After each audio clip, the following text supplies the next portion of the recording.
Hi, this is Shane with the Rational Trader. It is Thursday. It's been a blur today.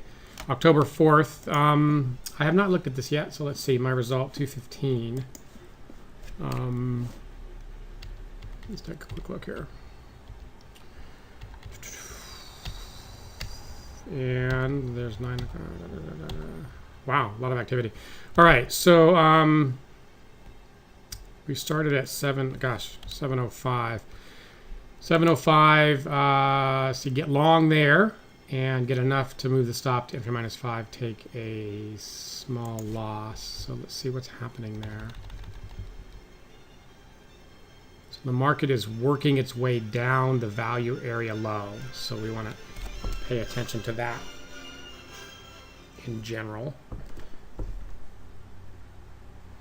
All right, just for I'm trying to turn the music down. Just for larger things. You know, I wonder if I change this, if it will change the audio. All right, let's try that. Okay, so you can. One of the things we've been talking about is how at the edge here, at the value area edge, this is the value area low. That's the pink dashed line. How it thrashes around a bit. Right, the market, it's not clean like it is at the low volume nodes. Okay, so we take a long there and get a little bit and scratch. I like the trade. If you look at it, just as a human, you can see the market working its way down, but you can also see that, right? This is like the market's going to work its way down. No, it's not. It's done. And so actually, just as a trader trading that would look good. In fact, it would look good for me. Right, let's see, right on that bar right there. The 113 bar is where it would look good for me. I wouldn't have got, I'm really conservative with the entry, so I didn't get filled there. Or I do recall that I actually didn't start until a little bit later today because I had forgotten to take it off of simulation mode from last night. So it's one of the two. Anyway, 5 tick loss there. You can see the problem here working its way down. I don't like that these bars are orange. Is the point I'm trying to make here for members. We're not being precise here with our choice. Okay, this is this whole shift to the volume profile and the machine learning order flow algorithms working together is about surgical precision and where you're going to get in. And when we start working our way down the value area edge, this doesn't feel precise to me anymore. This feels like the market's grinding and you're going to get ground to pieces, making predictions and dealing and not in a good location. It's not a known good location here. Let's see. Let's keep going here. See, I really like that right there. So there's a 227 short there that it kind of looks like I should have got in right there. So why didn't I get filled there? That's a question. 251 also. Both of those are shorts that it looks to me like I should be in that. Why am I not in that trade? Because 251 is going to trigger there. So I saw this yesterday as well, whether it looked like there's a trade I should have been in. So I want to look at that. There may be a bug there that's got to get taken care of. On this down bar here, there should be an order placed at 57, halfway, 5 ticks back. It'll get filled nicely as it thrashes at the low volume node. And then it's going to fall for you. Okay. That's a replay. I need to replay that and see what's going on there. All right, so let me get to the bottom here. And this is more what we're talking about, how we've been in the value area. We come down to the edge. We get a signal to get long, and the market bounces up. This is why we do this, as opposed to what you're seeing here, where you're grinding down along it. This I don't like at all. All right. So we get long here on a, let's see, what is that? 196. It's the 197 that's triggering. So that's a, I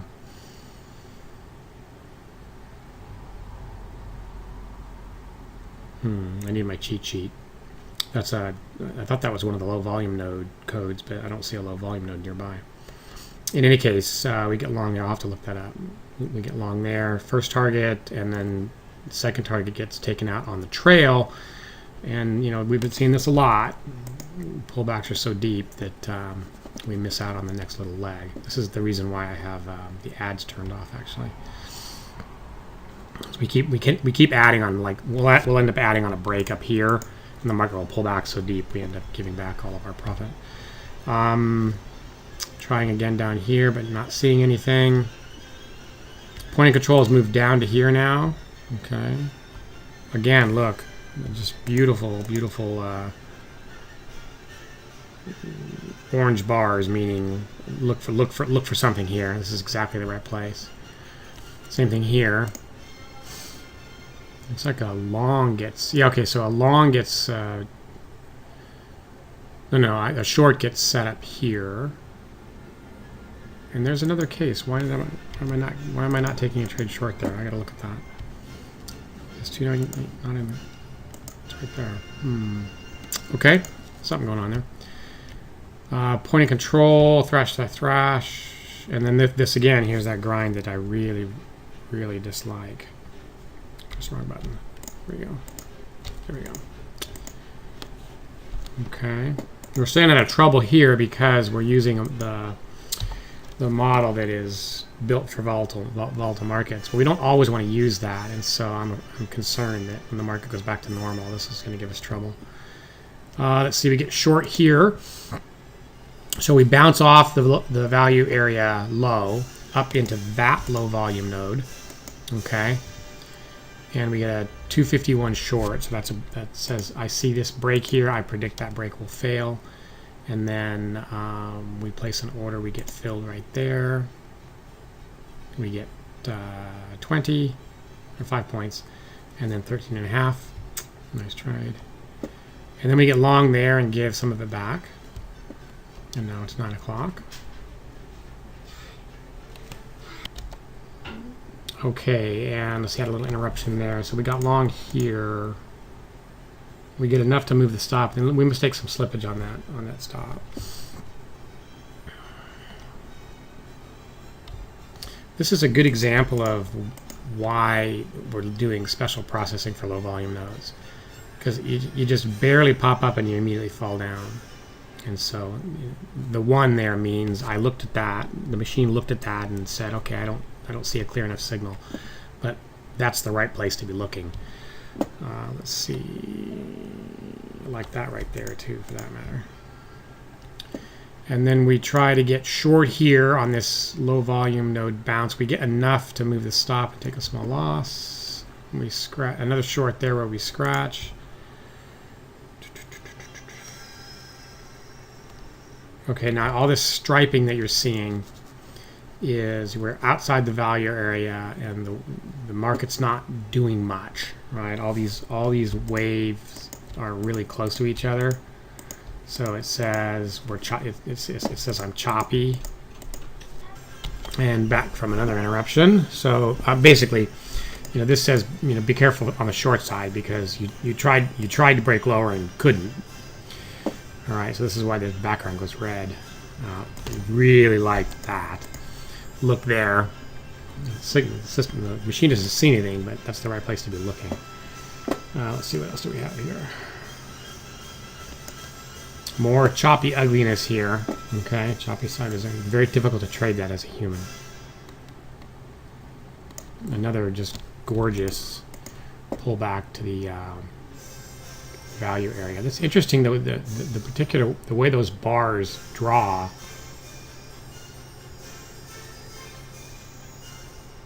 Up. These are like 2 up bars in a row. It's not supposed to be possible. Something funky with the data feed there. And so it's the same thing here. Okay, so we get you can see as a human, right? You can see that rounding, right? You know, this little head and shoulders pattern, and so we're looking in exactly the right spot. We're outside the value area, so we're careful about longs here because we see this here.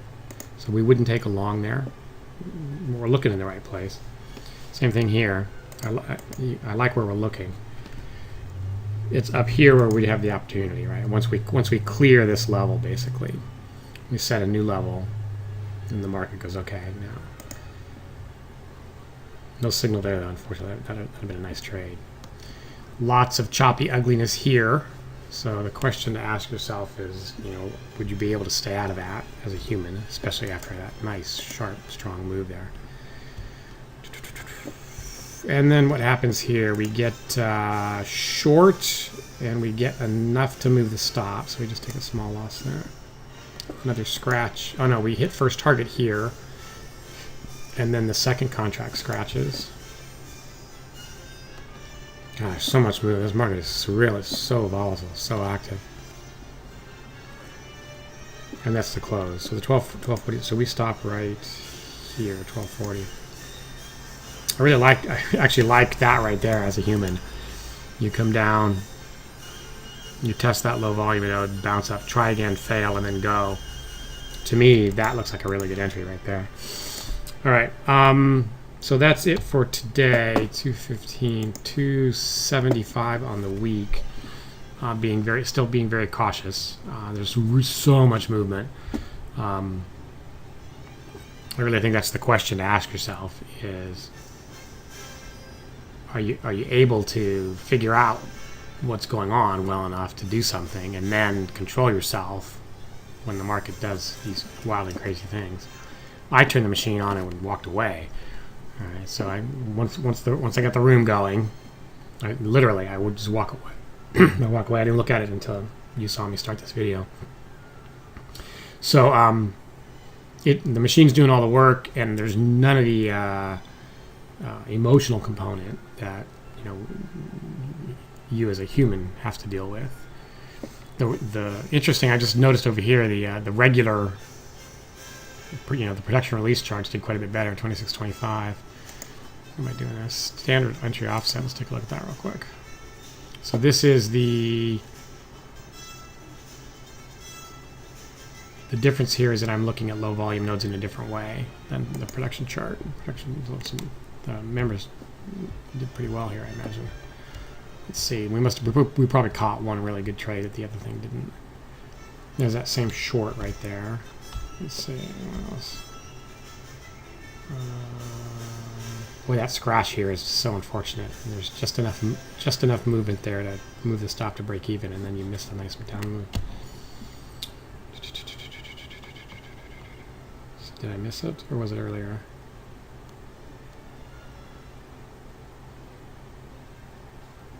Oh, must have been earlier, I guess. Yep. Okay, let's go back to the beginning real quick.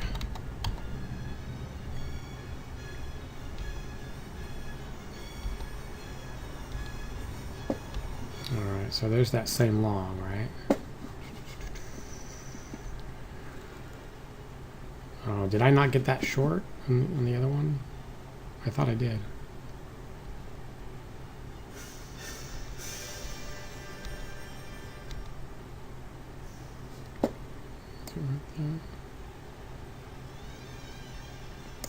Oh no, the difference is that we took less losses. That's the difference. Interesting. Okay, so that's because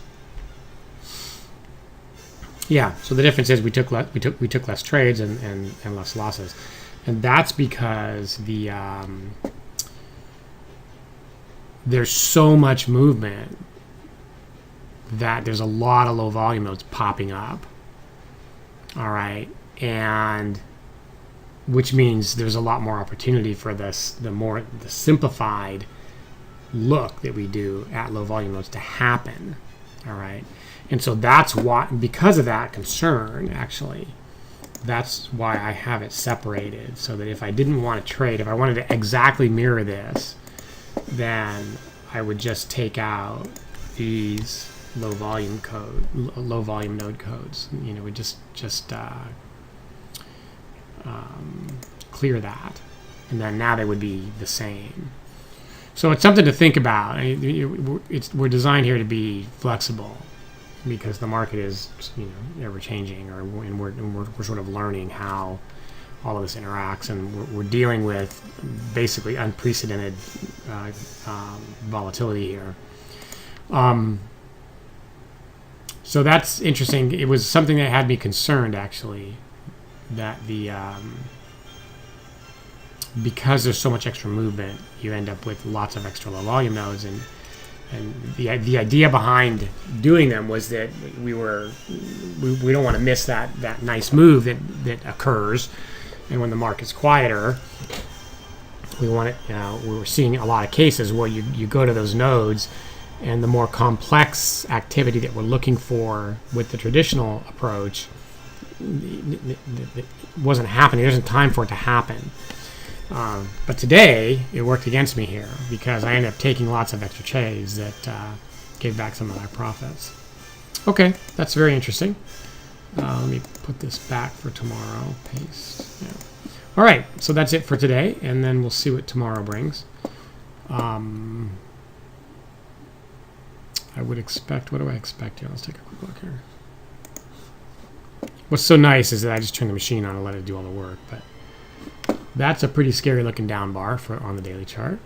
Okay, so we're testing that support. 7,400 is what's being tested here, basically. Last time, the market just kind of recovered. Okay, we'll see. The weekly chart, there's nothing on. There's no flag there on the weekly chart. It's a down week, but these ranges are bigger than you realize because they look small relative to this craziness, but that's still a really big range. Nonetheless, there's nothing on that chart that says that's screaming about problems. And then on this chart, there's the 30-minute chart. So the market just fell all day. We're at 7,500 here. So tomorrow ought to be interesting. Be interesting to see what happens when London opens tonight. What it looks like in the morning. Okay, that's it for today.